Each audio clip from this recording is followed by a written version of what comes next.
for Europe. Please welcome your moderator, Matthew Karnichnig.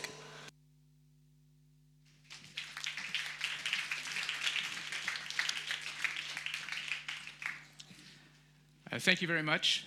I think, as most of you know, no conference in Europe these days is complete without a discussion on the future of Europe. It's a conversation that's been going on since the Greek crisis. It's continued throughout the migration crisis, and it's one that we're going to continue here today, but with a different wrinkle. We'll be looking at the question of what this region in particular, Central and Eastern Europe, can contribute to the vision for Europe's future. And to have this discussion, I'd like you to please welcome my distinguished panel to the stage.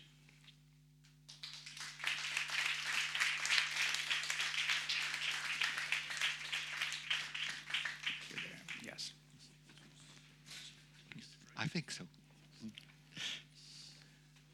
Okay, we've got a very complicated seating arrangement here, but I think we've got it done now. Gentlemen, thank you all for joining us today. I'd like to start with you, Jakob. You've just completed a very extensive report on this subject, looking in particular at the contributions that Bratislava, Prague, the other capitals in the region can make to this debate. What do you think is the main initiative that the V4 region should be pursuing in this regard in the coming years? Right. Let me start by saying that a lot is being talked about Brussels bubble, how the Brussels elite talk only inside their circles, but the view of peripheries or different member states is not taken into account. So our exercise is aiming at changing the debate and moving forward and coming up with a constructive view. Secondly, the Visegrad 4 these days does not have a very positive image. We can discuss the merits of this accusation that the V4 has a bad image, but this is unfortunately the fact. I think it has a good image in Hungary. Maybe. But is there a common denominator between Visegrad 4 countries, how they see their platform of cooperation? Probably not. So the initiative of GlobSec is to come up with a set of ideas. We might disagree with some of them, but this is a point of departure starting the discussion. And I believe that it all starts with the assumption that Central Europe's fortunes fall and lie with the European Union, that you cannot blithely be ignorant of the cause or pursue the policies that would put Central European countries further away from the European center. We also get more into concrete policies in the report. We deal with, say, regional policy. When the budget will be discussed in the months and years to come, there will be a strong push to get rid of old items in the budget like cohesion policies.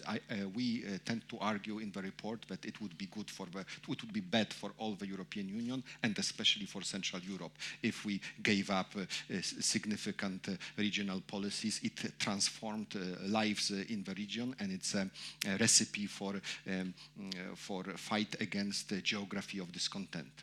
We also deal with other topics like foreign policy. We need a more muscular foreign policy of the European Union. This would probably require some introduction of a more qualified majority voting instead of unanimity as regards foreign policy of the European Union.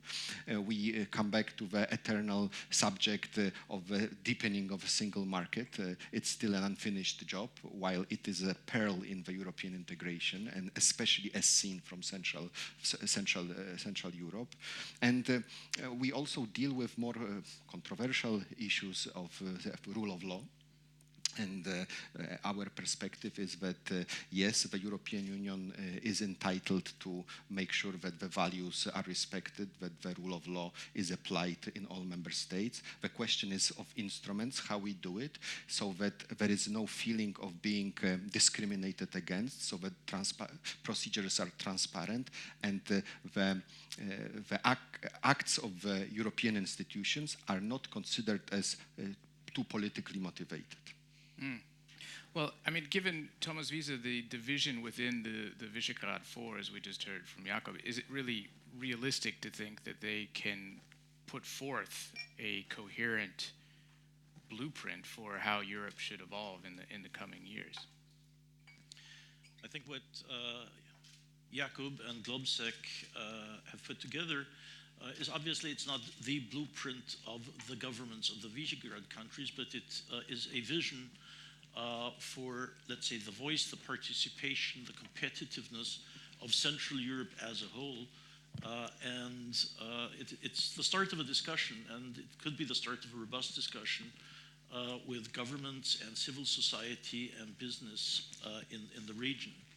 And I think Jakob has explained it well, what was attempted. Times have changed significantly compared to 10, 15, 20 years ago, or when one started with the accession process. China, Brexit, Trump, etc., etc., etc. And this very much reinforces the issue that at the global stage, either you need to become a player or you are played with. And if you want to be played with, some people may prefer that, voila. But if you want to become a player, you have to unify externally so that you can project unity and strength and also economic strength to the outside. But there are discussions, there are these delusions of sovereignty that hover around the discussion in very many member states.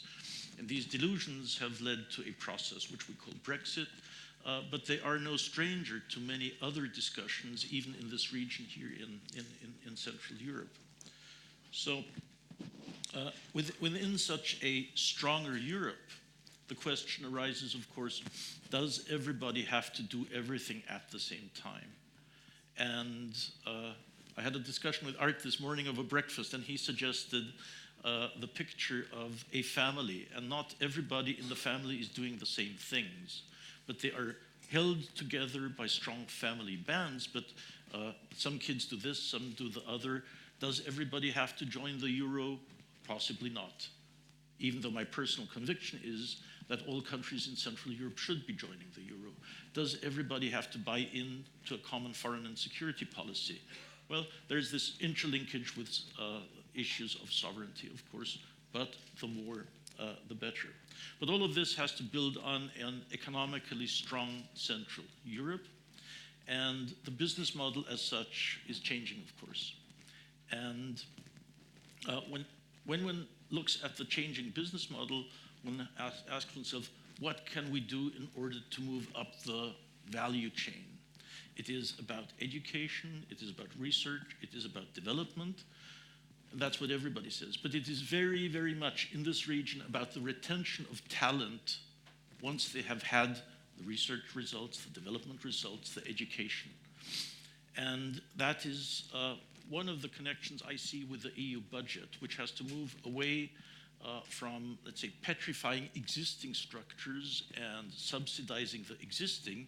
You should be subsidizing the future. And that requires, of course, a strong political push. Now, to come to closure for now, this requires that there is a voice of Central Europe. And when I was chairing a committee in Brussels for many, many years, I was always saying to my colleagues from the Central European countries, ladies, gentlemen, you've got to speak out more. Make your views known. Speak up, speak up.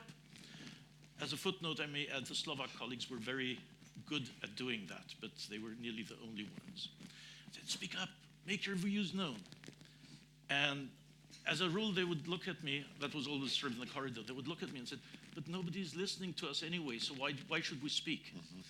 So it's a two-way street. And I was in the bubble, of course. And I did not hear the voice of Central Europe. I heard a Slovak voice, and on and off again I heard a Hungarian voice, and the Czech voice, and the Polish voice. But there is no perception of Central Europe in Brussels. And that is something that people in this region have to do. And then it will become more of a two-way street. But the East-West divide that exists, at least in the heads, the East-West divide that exists must be bridged by concrete action, better understanding, but it takes both sides to move to the middle. Art de Huys, sticking with this metaphor of the family, which I think is a very nice one, because the Eastern Europeans are often treated as sort of the black sheep of the family. And we just heard about this East-West divide. I would challenge Thomas Wiese slightly, but I think people in Brussels are listening to Viktor Orbán at the moment. They are paying attention to him when he speaks. But given the divides that exist and all of these really deep questions, fundamental questions about the rule of law, obviously, and other issues, how can you really hope to bridge that divide in the near term? Well, first of all, I have to say that no country can survive in the 21st century, and no divide can be bridged if we do not take into account 50% of humanity, which is female. And we see here a panel of 6 good-looking young boys, but I'm sure that the next panel will be at least 50% female. You should have seen the panel yesterday. Yeah, there are other panels, but for this panel, Miriam Koosmeel, my colleague who is there at the corner, she will be probably next year if there is another panel. The next panel is 100% female, by the way. So, just saying. Well, are you quitting? I am. Well, that said, I would say that it is very important that also the rest of Europe sees this part of Europe as a real, authentic part of the family. So you are, or we are, family. We all belong together. So what has a family in common? You have in common where you come from. You have in common that you are defending when somebody is in trouble, and that you can support each other when you are in trouble. And you also have the feature that maybe some family members are speeding up or are doing better than others, but it doesn't hinder the essential part of being a family. And what should be done, I think, also in the interest of Europe as a whole, is that we support this part of Europe to be an economic powerhouse. The economic growth and the economic performance of this part of Europe over the last few years have been higher. The growth and the decrease of unemployment, etc., has been better. So what has to be done to continue that road is that we massively invest in digital policy.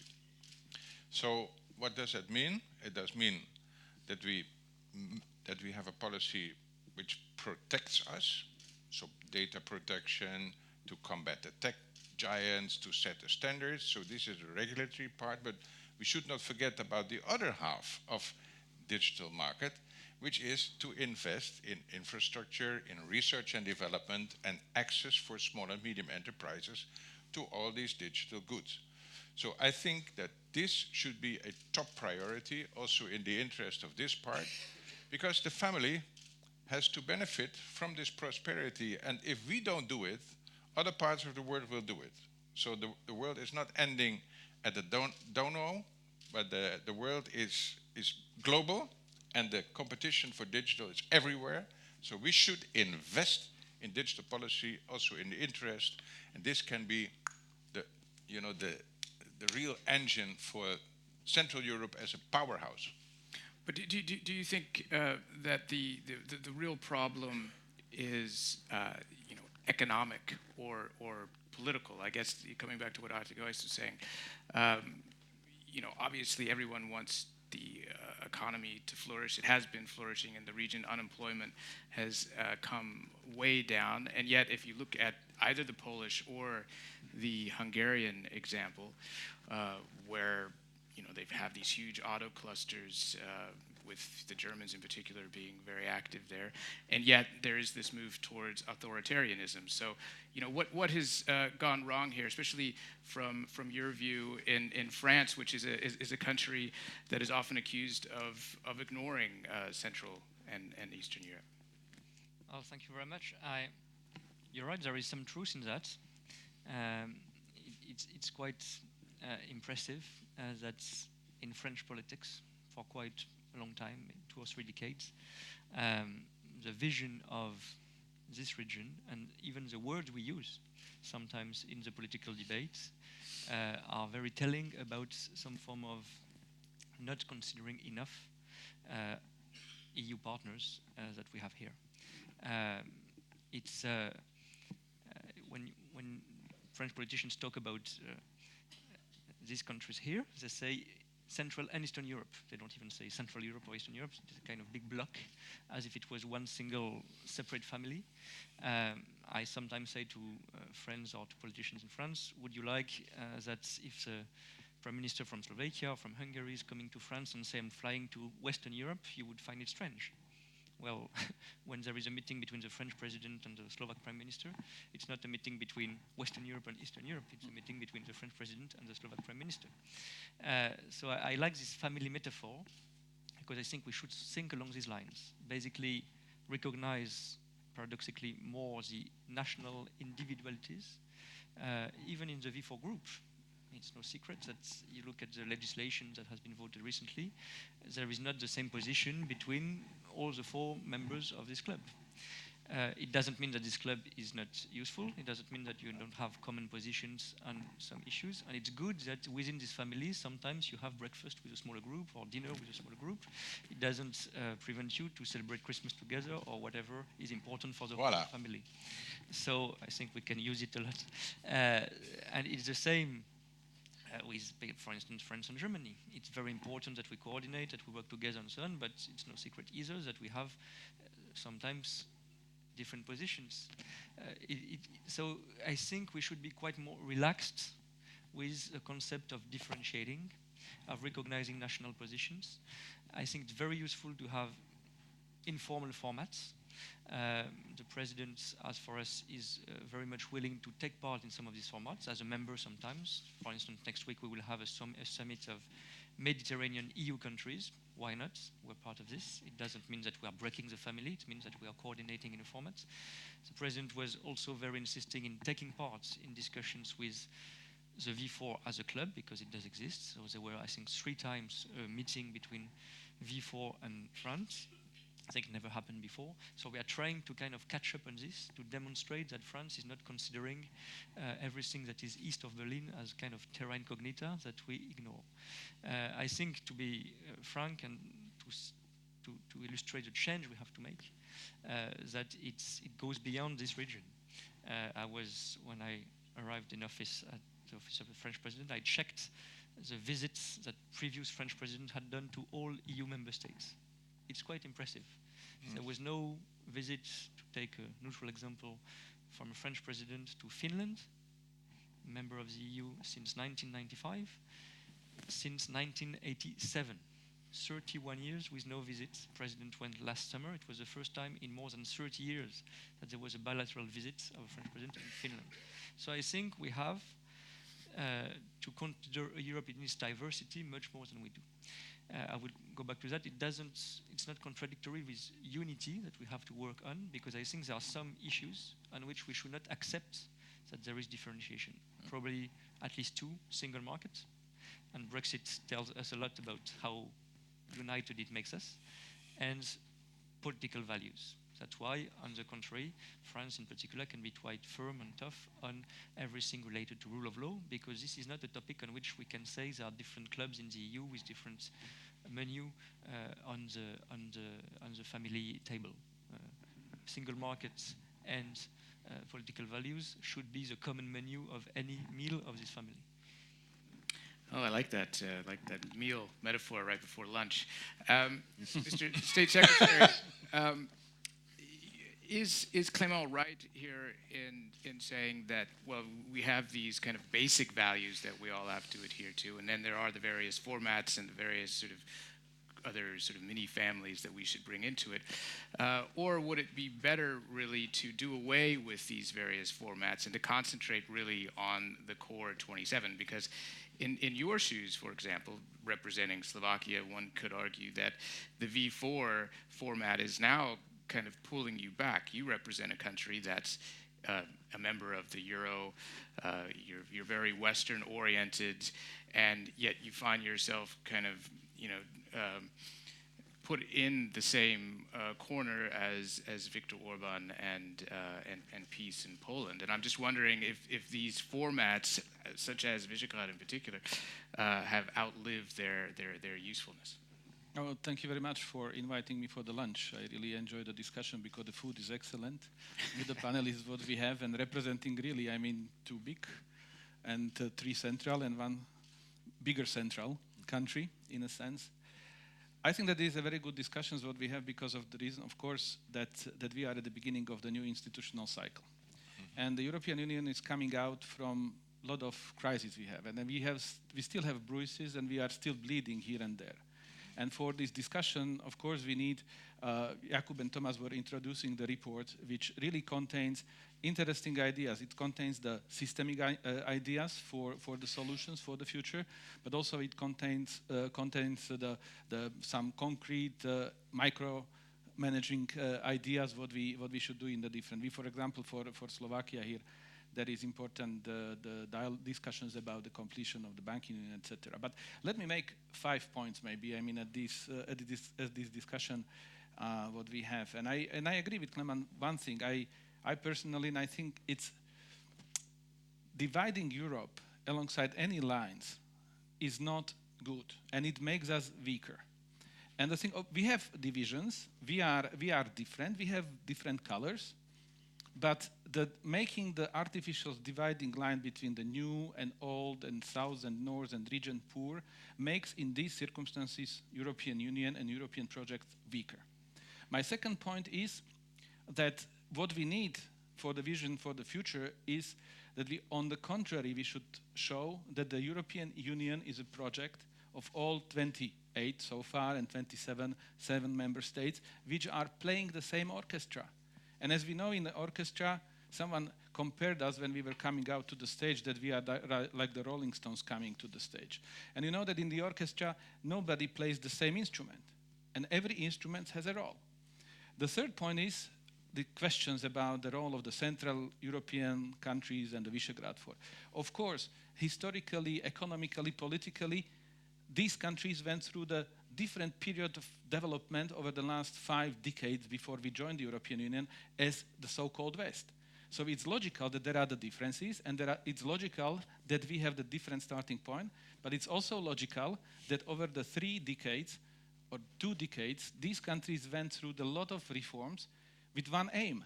It was not the reforms aiming at taking as much money from the rich ones, but with the reforms to bring us to the level of the most developed countries. And now this is becoming true.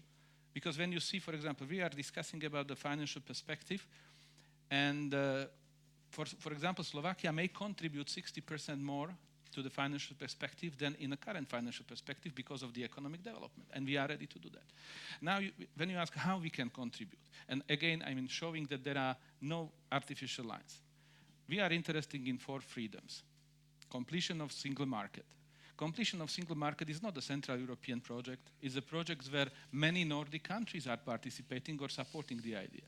We are interested in Schengen completion. Schengen is something which is the most valuable thing that we have achieved in the European Union. For many so-called Easterners, the wall was something that when it was brought down, remembering the marching to Austria on December 1989, that was the symbol, and we should complete that. Climate change, we are on the same page in many areas. Also, combining and balancing with the industry policies. Neighborhood policy, enlargement. Of course, there are the differences in the views, I think, but it's good, it's healthy. This is, how the European Union can go further. So these are a lot of where the Eastern European countries can contribute, but they are not doing it on the isolation. On enlargement, we are with some countries who are supporting. In cohesion policies, there is Portugal, Spain, I mean, in the same group as the Central European countries. So the thing is that the European Union is so complexly interlinked that the contributions of the regional institutions and organizations is extremely valuable. Now, very briefly and shortly on the questions on the V4 and taking us back. V4 cooperation is much more complex than those issues that are on the front pages of the European media. I mean, the V4 cooperation has several layers, which really help these countries in the past to bring us to the European Union and NATO, helping us now, to overcome many differences and have the regional project. For example, concrete projects of the V4, very positive one from my point of view, is that we have the International Visegrad Fund, and we helped create the Western Balkan Fund for the same reason as we created the International Visegrad Fund, to create the institutions. So finishing the last sentence, I would say there was here the comparison that we are the family. I would maybe use another example, that the EU should be like the Airbus. So what the thing you need first when you fly the plane? You need the security. Any Airbus, any plane has to have the parts that work together. You cannot fly the plane if any part does not work.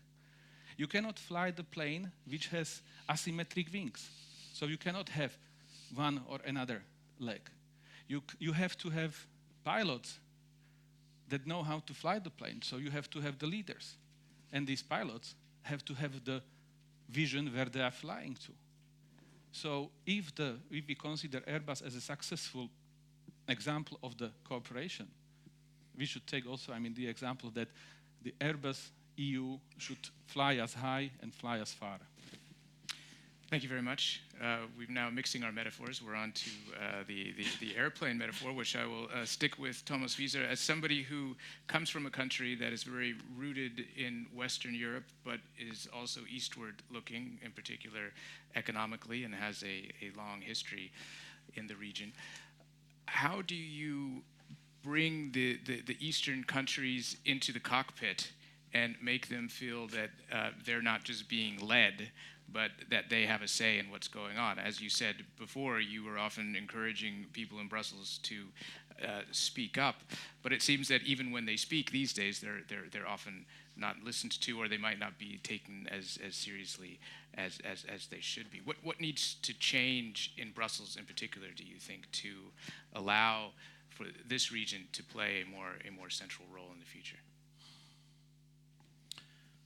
Well, first, something that I've always tried to introduce into the discussion in Austria.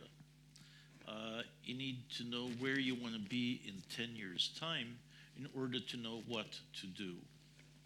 And that made me slightly unpopular there. Because they first preferred to find a solution and then look for a problem. And so I think step number one is to know for the region what are its ambitions 10 years hence. And then you can start defining what are the instruments that get me there. And then you can start discussing what is whose contribution, and do you buy into this vision of where we want to be. And that is, let's say, in the development world, we call that voice and participation. And then there is the story of, let's say, we are at the center. It is called Central Europe. So from that perspective, Brussels is the periphery, of course. So what's the thinking on the Western periphery? And again and again, I've encountered in many leading actors, many leading politicians, commissioners, the attitude that what really counts is what's happening in the Western periphery. And I spent hours and days 10 years ago trying to persuade leading actors in the European Commission to do something about the danger of a meltdown of the banking industry in Central Europe. And they said it's not important. So then we went to the World Bank and the IMF and the EBRD, and they did something because they realized how vital, how vibrant, how important this region is for the well-being of the continent. So as I said before, it's a two-way street. You need to build up the awareness on the Western periphery that Europe consists of many different parts, and they're all important. There is no unimportant part, be it in the southeast, be it in the northeast, be it in the northwest, or in the center. And maybe that's something we've got to build up, this idea, this story. We are the center, and the center is usually something good. It's where gravity makes things gravitate towards. And if this becomes a story of mutual awareness, the political results will follow, and history as such will take its course. And this will have benign, positive consequences. One thing we've all neglected, I think, is we in Austria, you in Poland, Slovak Republic, we all tended to think of the European Union is Brussels. And let us all talk to the bubble. And so we all talk to the bubble.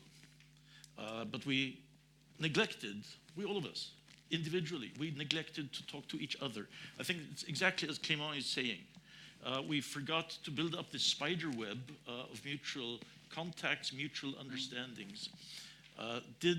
How often have Austrian politicians gone to Lisbon, to Athens, to Madrid, to Dublin? Do they know where that is?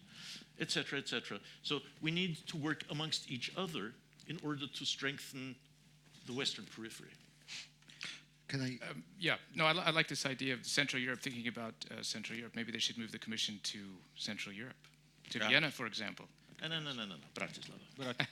Thank you. So overcrowded already. We do have a lot of Slido questions that I want to get to. We also have a poll. If we could pull up the poll, maybe we could start the voting on the poll, which is whether the VU countries in Europe need their own agenda for the future of the EU, or whether they should continue to let the Western periphery take the lead. But Jakob, you wanted to respond. I want to say something which goes beyond the banality of calling for unity of Europe, because everybody wants it, and somehow we are stuck in our silos and we have our own positions. And the worst kind of stereotypes are the ones that contain the grain of truth. I live in Central Europe, and if I'm in bad mood, I tend to focus on real facts of life that make me citizen of the second category of the European Union. Say I go from Bratislava to Vienna, and kind of every day I go through border checks. Despite Schengen system, despite very explicit ban on the long-term functioning of a border checks within the Schengen system. I speak to my family who are these people don't understand why quality of products, say foodstuffs, is different in Central and Western Europe. This reinforces certain stereotypes. You might say that it's unimportant, that it's of secondary nature. But I think that this symbolism matters. Out of all these little elements, pieces of the puzzles, there emerges the identity of myself as not only a Pole or Slovak, but as a European. And we need to be very careful to apply this symbolism. It also works on the other side. So when I'm French or Italian or British, I can ask questions, what has Central Europe done to solve the immigration crisis? Really, because I know the politicians, I know their statements, and I can read through some of the propaganda. The point of fact is that even if the European Commission a long time ago came up with something that did not stand as rational, I'm talking about obligatory relocation of asylum seekers, there could have been a reaction on the part of Central Europe which would be more constructive, which would go further than just taking bitter satisfaction that the system is not working. Well, just to underline the divisions here, we've got roughly 50-50 results. It's like Brexit. Exactly like Brexit. It's just like But Brexit. it might have to do with the question itself.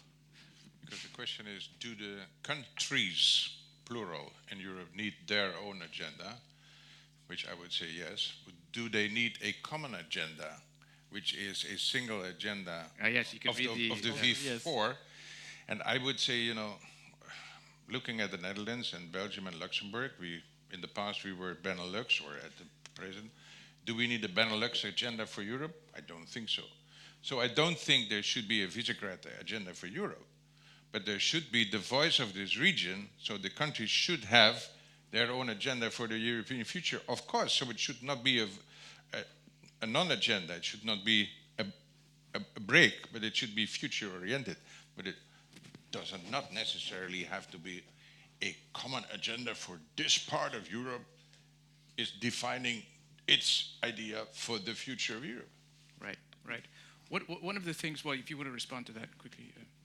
Quickly, I mean, I fully agree because, for example, we have the strategic agenda now under preparation, and the Visegrad 4 countries did not send their common positions for the discussions. We all send our positions, what we think it's important. Of course, there were several points that we had in common, but the thing is that we wanted to, and we discussed those points, but the thing is that, yes, Visegrad 4 may play a very good role for in certain areas, and in the certain areas, of course, I mean, there is the further discussion necessary. And the migration, I can go very far in the migration discussion since I spent 2 years in the negotiations of the Migration Compact in New York, and really knowing, I mean, how it was formulated, I would probably slightly disagree with that the Visegrad countries did not come up with a positive agenda afterwards, after these very unlucky discussions about the quotas, because just 2 examples, we have the V4 plus Italy and V4 plus Germany joint projects to mitigate the migrations in the transit countries and the countries of the origin. So there are the steps in a very positive directions there. One of the issues that seems to have very much impacted people's views in the region of Europe and also the economic situation is the brain drain, which has benefited countries in Western Europe, in particular Germany, Austria. It seems to be a growing problem in Romania, Bulgaria, but not only, also Poland. How do you we were talking before about the investment in the region, the research and development and this type of thing. How do you halt this now?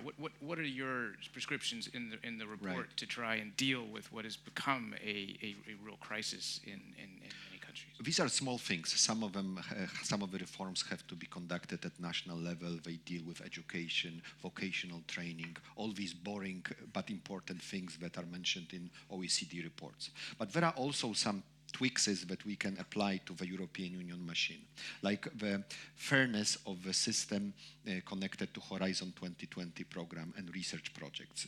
We need to create some sort of positive discrimination, and so that countries of peripheries, not necessarily Central Europe, but also the South, can begin to build up their own excellence so that they participate in the common research projects. So this would be a different logic.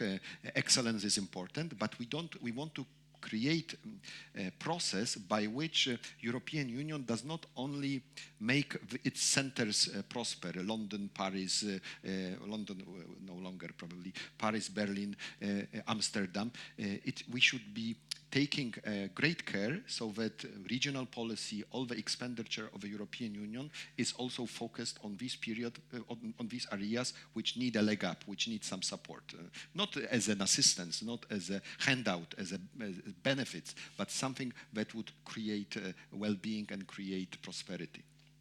But how do you see that, Mr. State Secretary, as an official from the region? Are you looking now back at the fairly short transition period and thinking, well, maybe freedom of movement was not such a good idea? No, on the contrary. I think the freedom of movement and all 4 freedoms, I think that it is what the European Union is based on.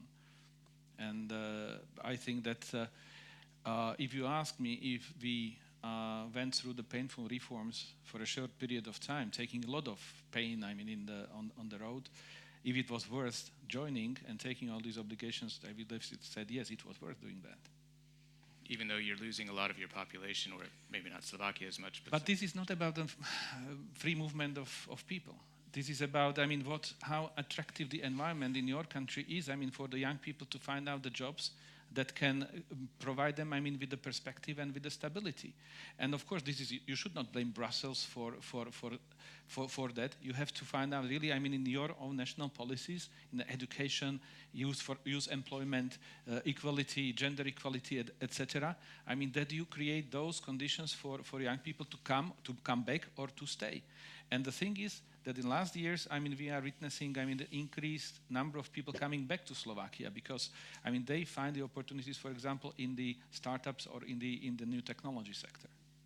But Clément, isn't there a danger as well that you'll have more radicalization in the region in a place like Bulgaria, in a place like Romania? Maybe radicalization is the wrong word, but if they're losing their best and brightest, and the economic situation in those countries continues to deteriorate, that would seem to fuel the populist forces that are already quite strong there now. On this population demographic issue, 2 remarks. I think we have a common challenge first.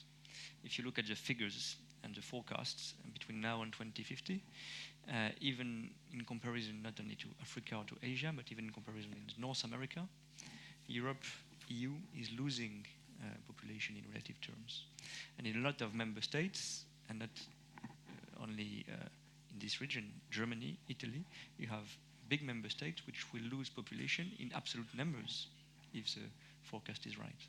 So I think this demographic challenge is something very important because beyond the freedom of movement, I will revert to that, it plays a role, I think, in the perception of Europe as sometimes for our citizens, sentiment of decline, of weakness. If we do not address that, for instance, it seems so far silly or stupid to have a kind of family or demographic policy at the European level. Why not having support for this type of policy from the EU? Because it's part of our common challenge. If we are decreasing economic and political power in the decades to come, even in comparison within the Western side with the US, I think it would be a big problem, not only an economic problem, but also a kind of mentality and political and perception problem. Within Europe, I think freedom of movement is absolutely crucial. The problem is still the same balance we have to strike between unity, single market and freedom of movement being part of this DNA, and differentiation. I think the issue is the lack of convergence. If you look at the Eurozone and the EU, the convergence process, that's true for Eurozone, has stopped already 10 years before the financial crisis. There is a big convergence process with the countries of the region that went on after the enlargement itself. But we see that in terms of wages, in terms of social protection, the gaps are still very big. And if you have freedom of movement with no kind of policy of convergence and solidarity being strengthened, I think these tensions that you are describing, part of Brexit was based on that as well, will increase. That's why we are fighting, and we know sometimes it's difficult, but for reforms like posted work, so for reforms like upward convergence in social rights or minimum wages type of issues, it is very difficult, but we have to tackle this issue, because otherwise if you lose the convergence spirit and the convergence process, freedom of movement would be questioned, which would be a big problem. Just to finish on that, when President Macron insisted so much on the posted work reform, it was precisely not to go in the direction of Brexit in a lot of countries, including ours. Posted work reform is a good way to combine some rules or framework of convergence and freedom of movement. Because if you don't combine these two, I think freedom of movement itself would be questioned by a lot of people. And we did posted work, if I'm a bit provocative, to avoid Brexit in a way. Because Brexit is a solution outside the single market. We want to find a solution inside, within the single market, and within the respect of freedom of movement. Thomas Wiese, on this question of convergence, out of the mouth of a Frenchman, many people might hear Multispeed Europe somewhere in the background there, especially in this region. but I think Clément is right that there hasn't really been much actual convergence in terms of the Eurozone in particular in the region. There's only one member of the V4 that's in the Eurozone. As someone who has spent the last years in that sphere, how important do you think the question of joining the euro will be in the coming years, or should be, for this region in particular, to create the kind of convergence that Clément is talking about?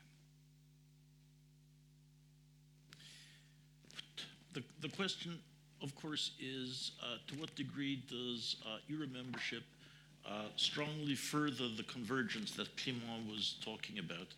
And quite frankly, I think there are many more important drivers of that convergence other than monetary union. That being said, I think for Slovakia, the membership of the euro has been a huge success, not only in economic terms, the way it facilitates the integration into the internal market, that's also important, but also in the political perception of the country in the Western periphery. And if you talk to people in the bubble, which country of Central Europe, of the new member states joining post 2004 and post, is most advanced and recognized, it's usually, I think usually the answer you will get, it's this country here, because membership in the euro was very much also a political signal. If you think of the political integration, the political importance of the three Baltic member states, that are really, really small, but they've got an enormous presence because of their membership in the euro. So one should not forget the political aspects of something that's so economic as joining monetary union, which of course works both ways. And that's why possibly many actors in Poland would not wish to join monetary union. But for Poland, for the Czech Republic, for Hungary, joining EMU is a win-win situation. But it's also a win-win situation for the present 19 member states. So let there be no doubt about it. There comes also then the issue, if you join monetary union, you'd have to join the joint supervision of the banking industry by the single supervisory mechanism of the European Central Bank. And knowing quite a lot about the banking industry in 28 member states, for many member states, this is the best thing that has happened to them since sliced bread, having somebody independent of national politicians and national supervisors looking into their banks, seeing how they behave, what they do, reducing political interference in the running of bank, in the resolution of banks, etc. It takes half a generation to work through the balance sheets of these banks. It takes half a generation for this to be factored into the mental landscape of politicians. But it's very, very important. So that's how I see joining the euro. It's not just all of a sudden you've got different coins and banknotes. It's about politics. It's about your banking industry. It's about the supervisory culture. It is about the whole political culture. And as such, from a personal perspective, that's what I would be wishing for. Jakob, as Thomas says, this is obviously more than just about having euro coins in your pocket. It is an issue that seems to be off the table at the moment in much of the region. It's not really on the political agenda at all. Given the other political crises in the region, is this something that Europe should be pushing in Warsaw? No, I think that generally speaking, Europe or the European Union institutions or other member states should be very careful about handling difficult cases like Hungary especially, but also Poland, Czech Republic, Romania further afield, etc.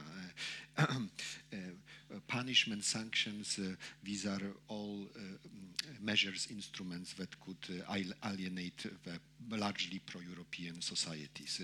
I don't have a ready-made answer because I agree, for example, with my French colleagues who insist that it's a community of values and values need to be respected and there should be a clear view what is European and what is not European. At the same time, my logic is that of carrots rather than sticks.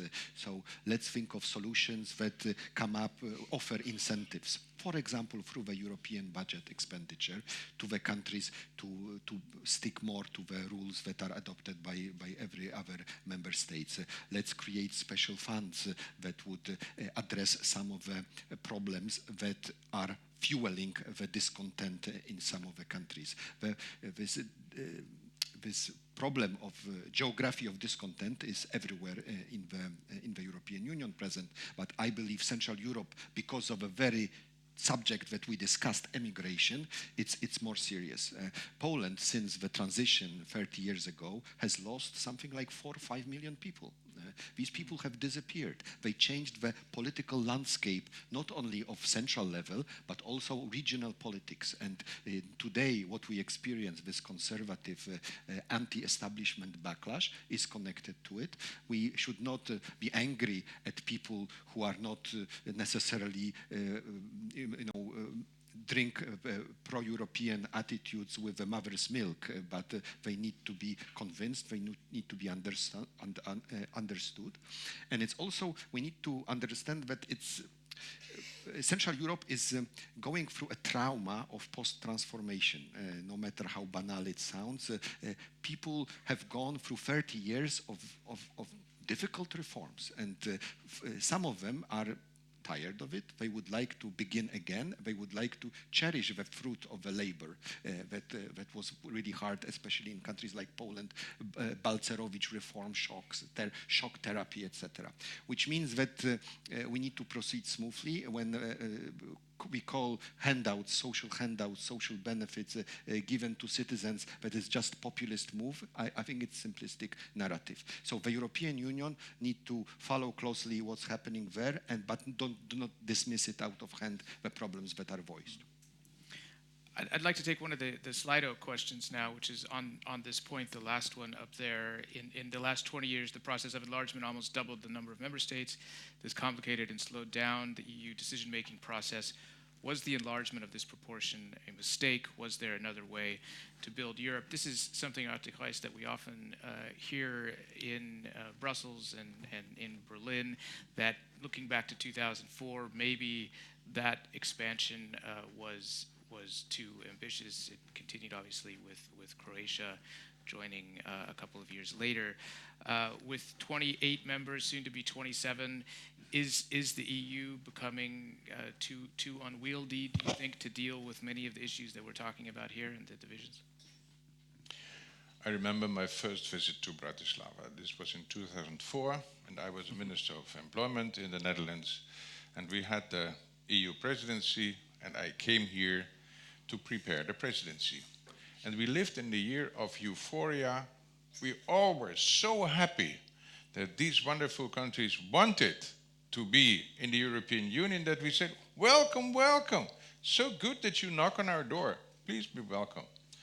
Now, these countries themselves were full of euphoria. We are joining the rich family and the family of freedom, etc. So this was only 15 years ago. Since then, there is not a new kind of process in which we have another dream. So part of this dream has been realized, part has not been realized. What we maybe have forgotten is that what is good for all together is not good for everybody. So there are a lot of people in the Netherlands, in Germany, in Austria, but also in Romania and Bulgaria and Poland, who do not feel the benefits of being a member of this family. So I think that in that sense, the issue of growing inequality, not only between countries, because that gap is closing, the inequality in countries has to be addressed, because otherwise people would really not understand why this project should come further. I would like to talk about the inequality and what you mentioned before, Clément, with Brexit also being, in some ways a reaction to some of the forces that we're talking about here. countries in this region have traditionally had a fairly good relationship with the UK and seen it as an ally in many respects, particularly Poland on its agenda.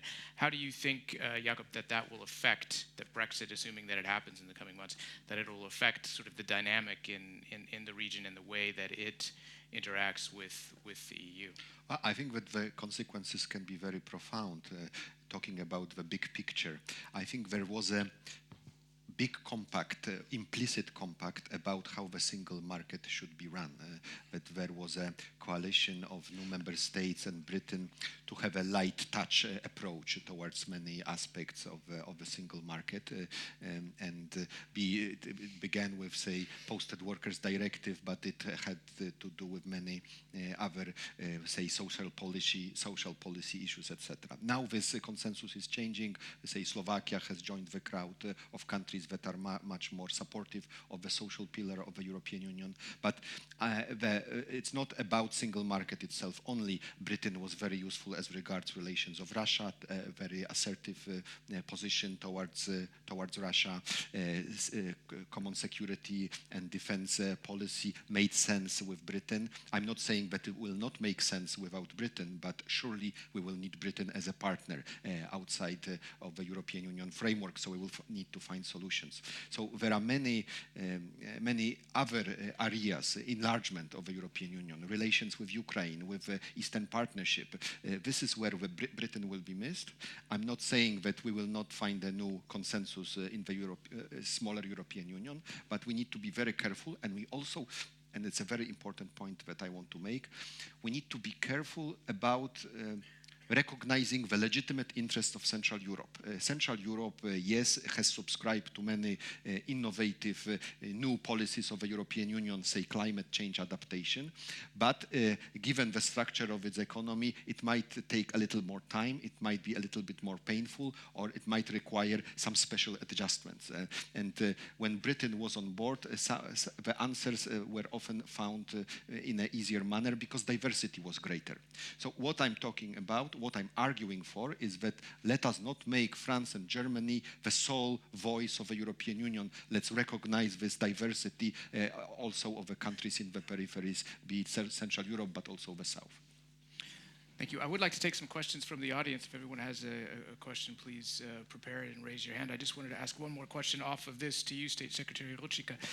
When we talk about visions for Europe recently, the focus has been on Emmanuel Macron and his proposals that he's made in various venues over the last couple of years.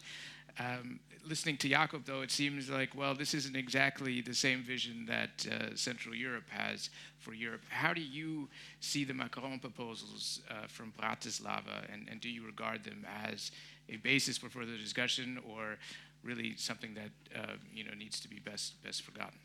Of course, we are looking very favorably to any proposals that really can create and can make the European project stronger.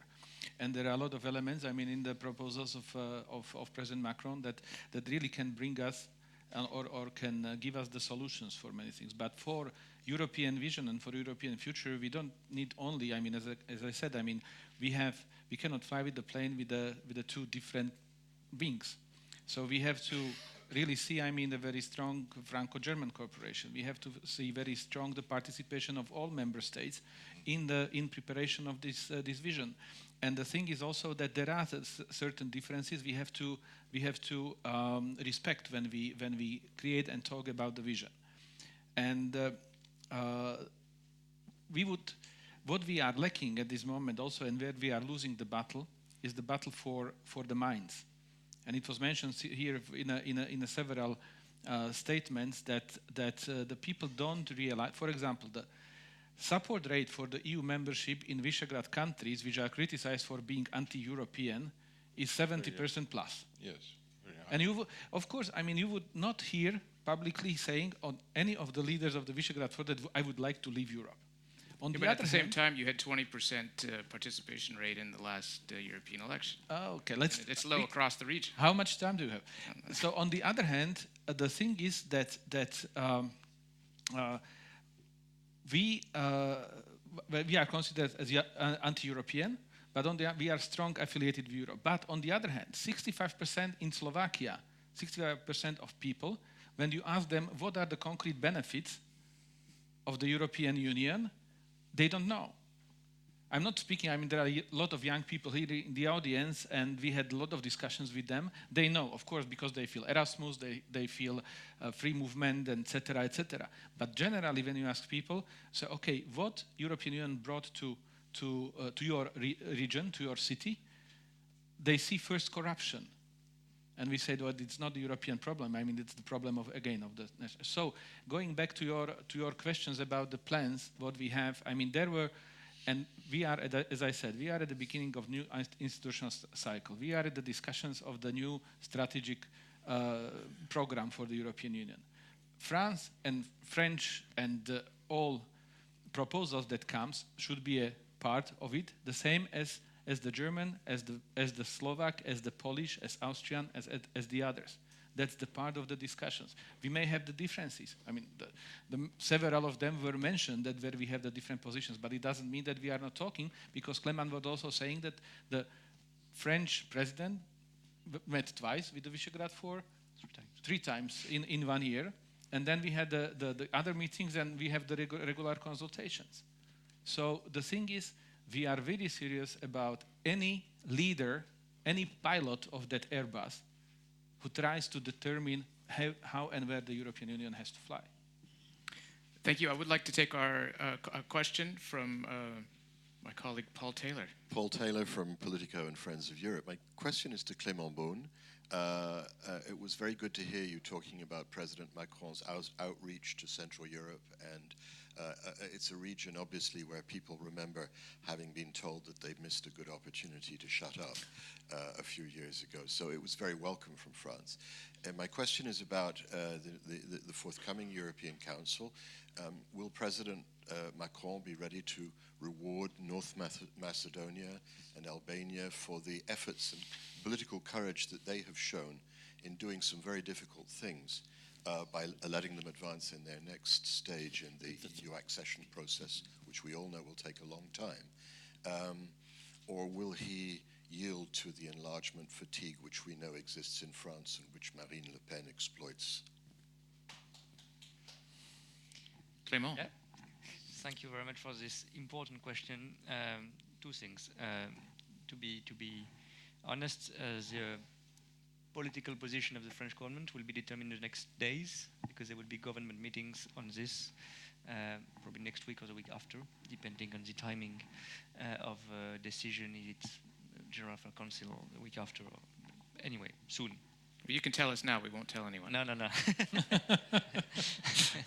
So that was what I was mentioning this. This is Chatham rules, so apparently.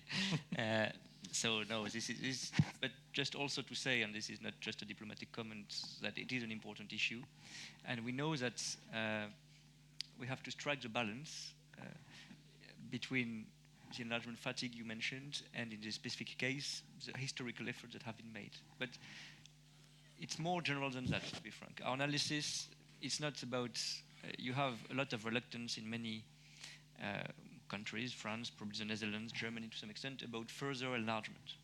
That's a reality. Sometimes, quite often, it's a migration concern regarding Western Balkans. So it's a very different story. I would not use enlargement as a broad concept for what happened in 2004 or 2007, 13. And Western Balkans now, because I think the analysis, the strategic analysis should be quite different. Our view is not so much about, we have differences with the Commission analysis, the Commission report that we find a bit optimistic, but this is not the main issue. The main issue is, do we think that this is good timing to give this signal, or do we think that we should give a balanced signal between deepening and enlarging? President Macron, in the Sorbonne speech, we talked about proposals, was probably the first French president to say in a speech on Europe, to have a mention of this topic, of Western Balkans specifically, to restate and clarify their European EU perspective. But he said also, and that was a topic about differentiation, this EU as it functions already at 27, 28, will not be able to stand with the same functioning and the same differentiation level or lack of differentiation, another wave of enlargement. So if we can give a signal about deepening At the same time, I will give signal about enlarging. I think we'll be very happy to do this with this specific region, because it's true that the EU has a strategic interest in the stabilization of the region and so on. And there is obviously a specific situation for North Macedonia because they have done this historical effort. Just one last point on this is that I think, because there was a question about was enlargement basically a good policy, I think. Or what was it too fast? Was it too much too fast? I mean, you can always look back and say we should have done it a bit faster, a bit slower, and so on. I think it was, for the enlargement that has been done, was a historical necessity, a kind of duty in a way. It's not so much basically enlargement, it's more reunion or reunification. It's probably different with the Western Balkans now because it's a bit different history.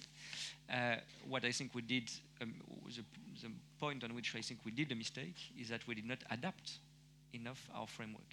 We just thought that a club of 6 could move to a club of 28 over a few decades with, of course, some treaty changes, but basically the same institutional framework with no real question about its model values, the way it organizes and it functions.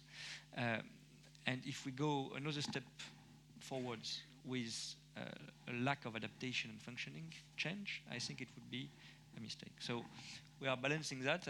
You might be a bit frustrated by the lack of scope, but I think it's important to insist on that. It's not a matter, again, of technical assessment of what the Commission said that, and we don't exactly agree on what they said about rule of law or justice reform and so on. It's broader than that. I think we cannot consider this without a big deepening move at the same time. Artagais, you wanted to respond to that? Yes, I think we need, in a big family, we need a reduction of complexity in the governance. If we do not manage to reduce the complexity of the governance, then it's very hard to have the further enlargement because it will slow down the process of decision making and it will not make it more efficient. So I would be in favor for a package deal. We reduce the complexity, we make a better functioning governance.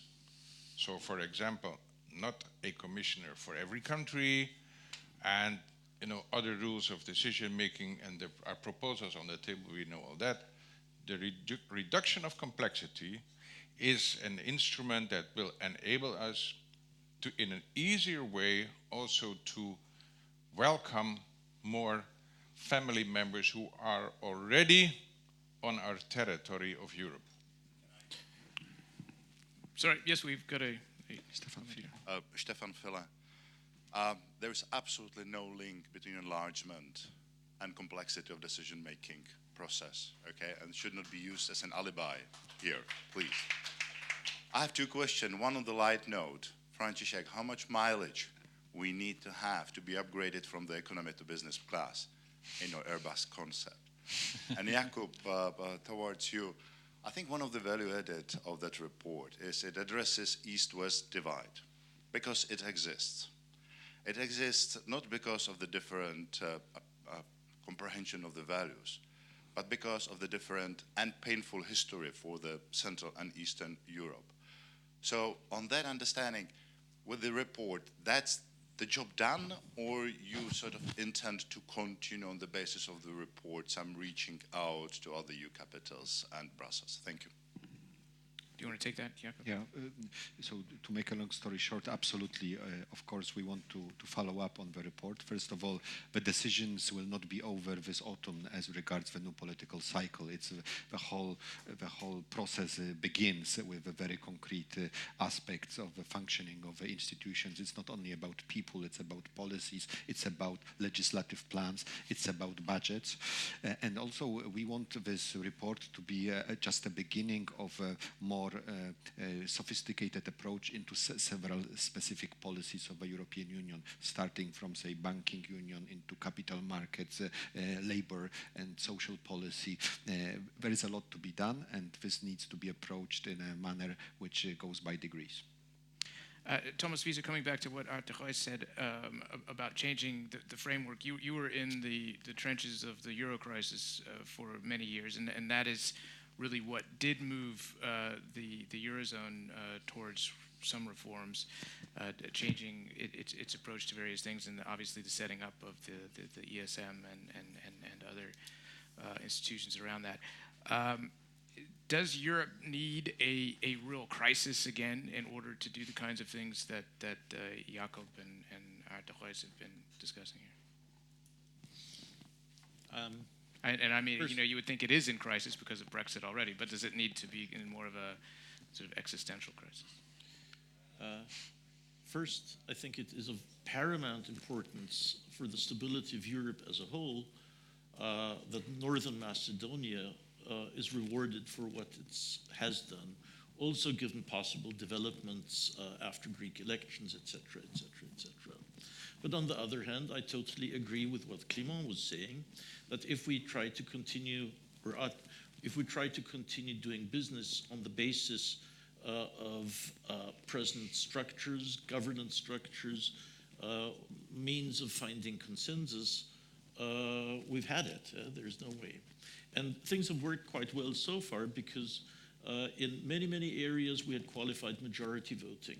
And QMV works very well as long as it's about the tractor seat and about capital requirements for banks.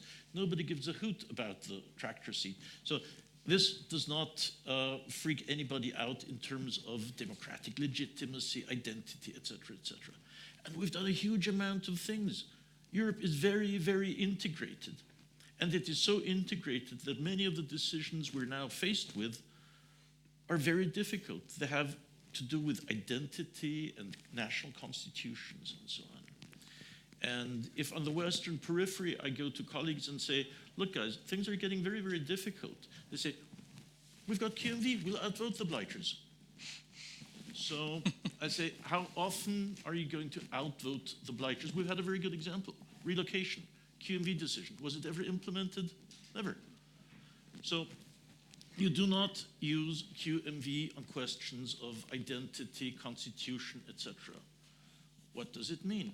We retain unanimity. If we retain unanimity, in the year 2040, we'll be having exactly the same conversation as today. And nothing will have changed. And that's why things will have gotten much, much worse.